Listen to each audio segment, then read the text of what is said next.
4 plays at Underdog Fantasy Pick'em. Let's get after it.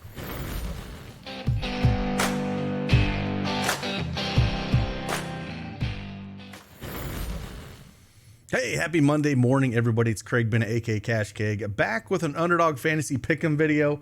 If you don't have that Underdog account, use that promo code CashKeg and get 100% and deposit match up to $100. Link is in the description below. Also, if you're a first-time depositor, you can get a free month of our elite subscription over at dailyedgesports.com. Make sure you check that out. Again, links are all in the description below. I got 4 plays for you here on Monday. It's a big slate, so we'll talk about each and every one of them. 2 of them I talked about them on an earlier video, but different plays. And we'll just dive right into this and get after it. So let's go.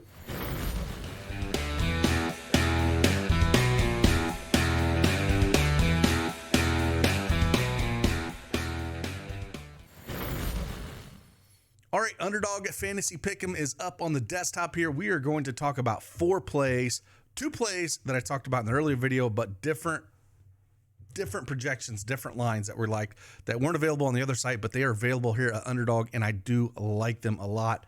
And we'll just dive right into those. We'll pull up again. You get access if you're an elite subscription over at dailyedgesports.com. You get access to all of our tools, including all 5 Underdog tools here. Again, I'm going to go and talk about the play that I like the most today. I think this thing's going to move a ton. Lauri Markkanen. Again, I talked about points in the other video. We're going to go points, rebounds, and assists here because it is available. 33.5, projection at 28.91. I think that he's not going to play full minutes here. First game back of being out 2 months.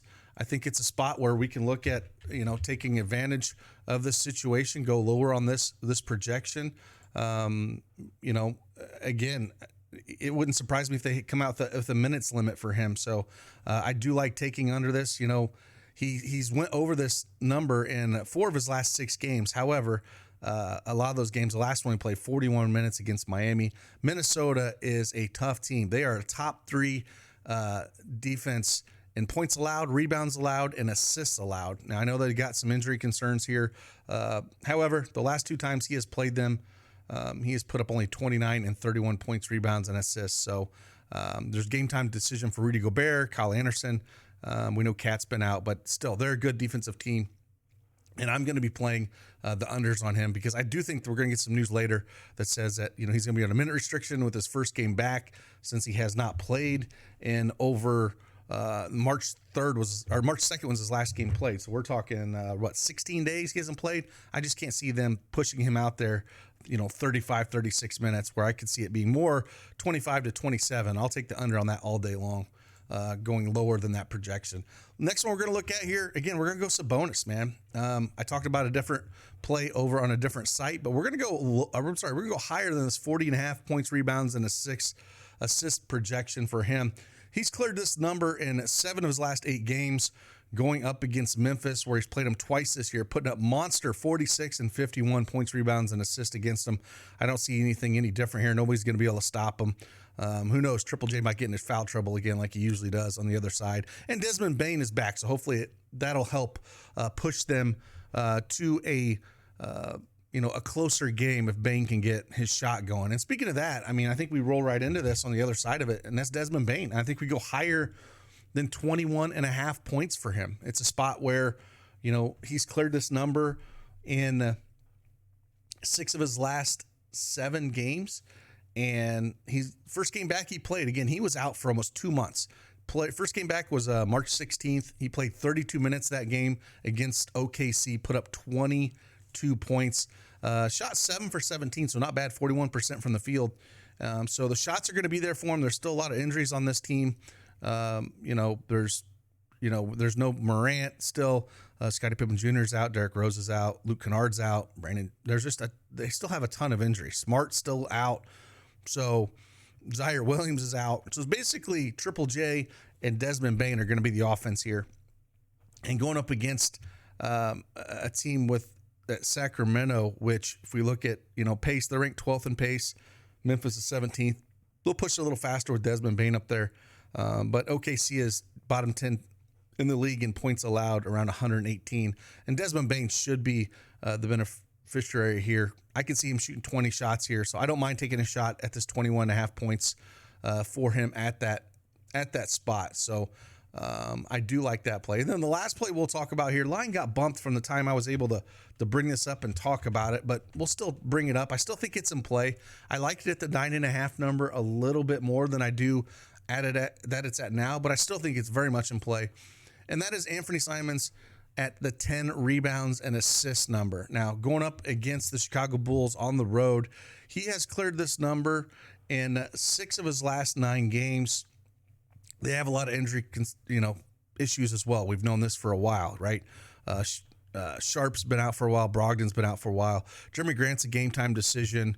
So he's going to have the ball in his hands a ton, and the minutes are just there for him. He's averaging around 38 minutes over his last 10 games.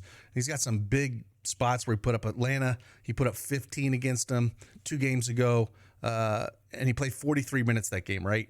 Pelicans, tough matchup, 36 minutes, put up 12. So it definitely can be there. If we see anywhere close to 40 minutes against the Bulls, I think he can definitely get there.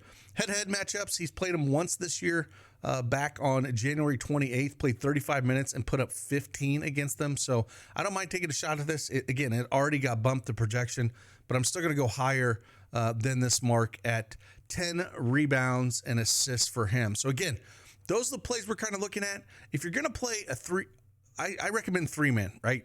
3-man's the best in the industry. 6X you're going to get here. If you're going to play 4 or 5 here, play the flex. Don't play the standard. I understand that, it's always the 10X looks very sexy, or the 5 and the 20X looks sexy, but you got to get them all right. This, you get one wrong, you still make a little bit of coin back, and it's still 6X isn't bad on 4 plays. So I don't mind if you want to go this route. I still recommend just mixing and matching and playing 3-mans. Again, if I had to rank these plays, I'd probably rank them. Lauri Markkanen definitely number 1, Sabonis number 2, Anthony Simons probably number 3, and Desmond Bane number 4. However, that's what we're looking at this morning for Underdog Fantasy Pick'em. And again, if you want to check things out, everything that we have to offer over here, you can come over to dailyedgesports.com and check out all the tools that we do have to offer here. So again, you can sort through these. It's usually sorted by DS hit percentage first, and then you could, search by book. If you're like, well, let's see the unders or the overs and see if there's any plus EV plays. Pull it by sport. If you want to go by NBA, you can do that. Kind of look around and see where things are at that way. It's a nice tool. We use it every day. It's, we had a lot of winners yesterday. Had this 6-man again. ACAP's been on a roll. Had both of these last 2 Sundays. He's had 6-mans here. And then we throw out some 2-mans as well. And we had some underdog wins on top of it. So a lot of green yesterday. Again, if you want to join us, head on over to dailyedgesports.com and check us out. These are the 4 plays that we do like. Again, appreciate you guys for watching. Like always, I'll see you guys on the flip side. Deuces.